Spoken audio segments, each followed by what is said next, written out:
Sejumlah besar uang dihasilkan dalam industri manapun jika kalian selangkah di depan sebelum orang lain. Inilah kasusnya di hari-hari awal internet dan terjadi lagi di hari-hari awal smartphone dengan adanya pembuatan aplikasi. Ini luar biasa benar juga untuk kita semua sebagai pengadopsi awal kripto secara umum. Kalau kalian di sini sekarang, maka kalian awal. Tapi gimana kalau kita masuki bahkan lebih dalam lagi nih? Kripto itu kan topik yang begitu luas dan bahkan terlibat dalam bidang yang berbeda, memiliki keuntungan yang berbeda jika kalian awal daripada kalian masuk bidang pasar tertentu pas sudah hangat-hangatnya. Hari ini kita akan melihat tren-tren yang sudah lalu di pasar dan melihat tren yang terjadi saat ini dan menunjukkan ke kalian dua tren lagi yang selanjutnya akan datang dan terlihat dalam bulan-bulan dan tahun-tahun mendatang. Oke, let's go!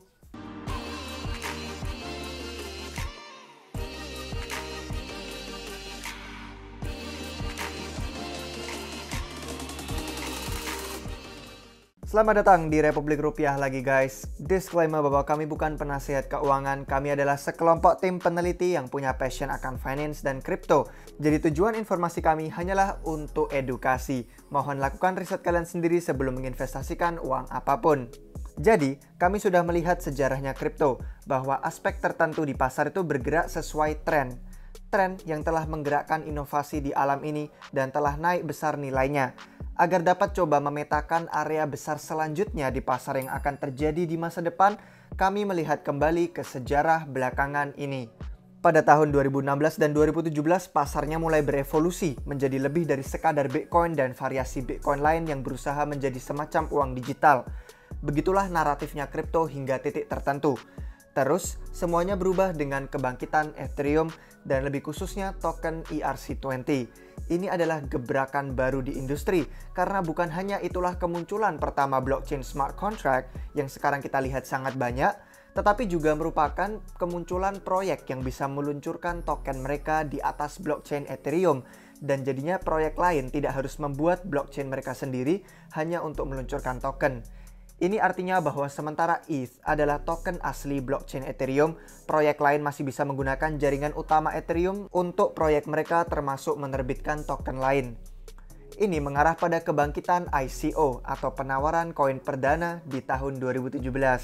Inilah yang mendorong pasarnya dalam bull run terakhir karena semakin lebih dan lebih banyak proyek meluncurkan token mereka sendiri di chain Ethereum, mereka semua butuh ETH untuk bisa membayar aktivitas token tersebut. Ya sekarang ada banyak dari proyek itu yang memang penipuan, cuma punya situs web dan itu aja, nggak punya yang lainnya. Beberapa dari proyek itu bagus dan sekarang merupakan proyek terbesar yang ada di alam ini. Kalau kalian lihat, banyak dari proyek top 50 saat ini tadinya diluncurkan pada masa kebangkitan ICO ini di Ethereum. Tapi setelah bear market tahun 2018 mulai dan adanya musim dingin kripto dari sana, banyak ICO tahun 2018 yang jatuh ke nol. Karena mereka tidak punya inovasi, tidak ada pengembangan, dan sebagian besar tidak punya pengguna atau produk. Sisa tahun 2018 dan sebagian besar tahun 2019 sangat tenang di pasar. Harganya hanya berkisar naik dan turun tanpa banyak pergerakan signifikan, hingga senja kemunculan era baru datang di tahun 2020 dengan kebangkitan DeFi. DeFi mengubah alur permainan karena banyak proyek menjadi nama yang terkenal. Uniswap, Aave, Synthetix, MakerDAO, Compound, Curve Finance, SushiSwap, dan banyak-banyak lagi semuanya meluncur ke bulan dengan pengguna mereka pada saat itu. Dan DeFi menjadi nama yang terkenal. Siapapun yang memegang token DeFi mengalami keuntungan luar biasa dan banyak investor yang tetap setia dengan pasar kripto menjadi sangat berhasil. Hal utamanya di sini juga bahwa semua proyek ini berbasis di satu lokasi, Ethereum. Demikian memompa harga dan reputasi Ethereum dan memberinya mahkota sebagai raja blockchain smart contract dan menjadikannya nomor 2 setelah Bitcoin. 2021 telah menjadi tahun yang berbeda karena kita memasuki area bull market. Ini bagus untuk harga banyak proyek, tapi ada juga area spesifik yang cuan serius. Dua tren utama tahun 2021 yang kita alami sekarang dan akan terus berlanjut adalah NFT dan persaingan smart contract. NFT telah menjadi urusan besar dan ini sebagian besar karena mereka awalnya dikode sebagai token-token ERC di, kalian bisa tebak, ya Ethereum lagi. Semua loka pasar dan platform NFT mengalami pertumbuhan besar dan NFT sendiri telah membuat banyak orang kaya. platform smart contract makin sengit persaingannya, seperti sudah kami tunjukkan, Ethereum sudah jadi rumahnya semua tren yang terjadi. Tapi semakin sering digunakan dan biaya gasnya naik, maka ini membuat platformnya mahal.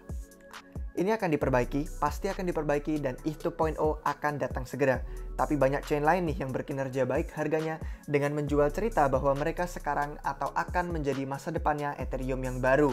Binance Smart Chain telah melakukan ini paling baik sejauh ini karena mereka beneran hanya berupa cloningan dari chain Ethereum, tapi lebih terpusat. Ini artinya bahwa banyak aplikasi dari Ethereum dapat migrasi ke sana. BSC dasarnya bekerja sebagai chain samping Ethereum daripada sebagai chain yang benar-benar baru dengan teknologi baru. Polygon bekerja dengan cara yang sama, tapi mereka menyebut diri mereka sendiri tepatnya bahwa keseluruhan misi Polygon adalah untuk mendukung dan menumbuhkan ekosistem Ethereum. Cardano dan Polkadot adalah dua pemain besar lain. Mereka menyebut diri sendiri sebagai Ethereum yang baru dan lebih ditingkatkan. Ini belum mengingat bahwa Ethereum bahkan masih belum dalam bentuk akhirnya. Yang akan jadi menarik adalah apakah platform tersebut mampu mengambil pengguna dari ETH 2.0 karena pada tahap ini ETH 2.0 akan siap penuh sebelum chain lain tersebut selesai dikembangkan. Jadi guys, kita bisa melihat tren kripto yang sudah lalu adalah ICO, DeFi, NFT, dan platform smart contract. Seandainya kalian menduga sektor tersebut akan datang, maka kalian sudah bisa beli duluan dan menghasilkan banyak uang.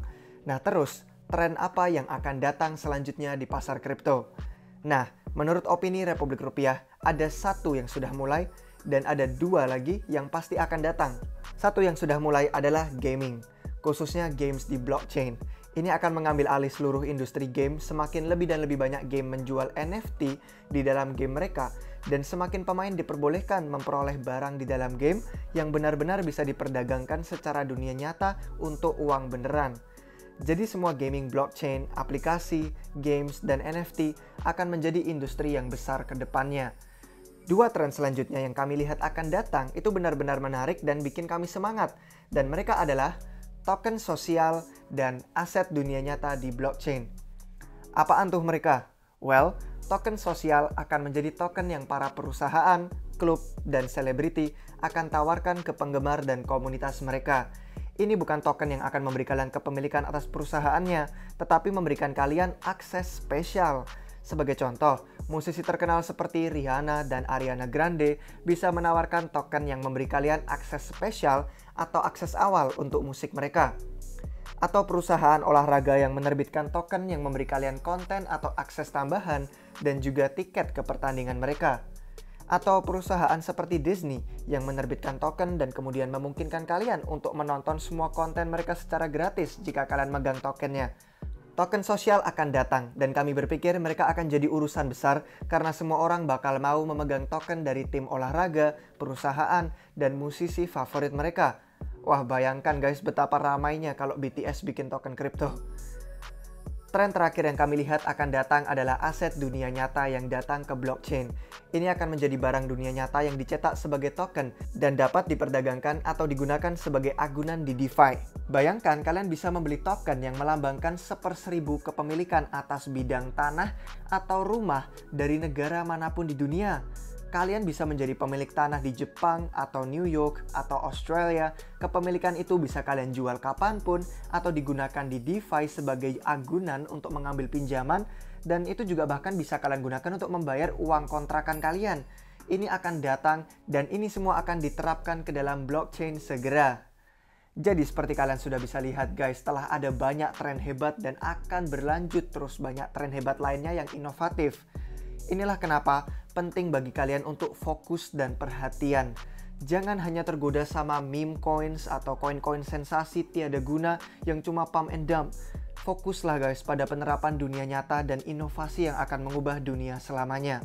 Tentu saja Republik Rupiah di sini akan selalu mencari peluang-peluang tersebut dan akan selalu bersemangat untuk membagikannya dengan kalian semua, komunitas kita.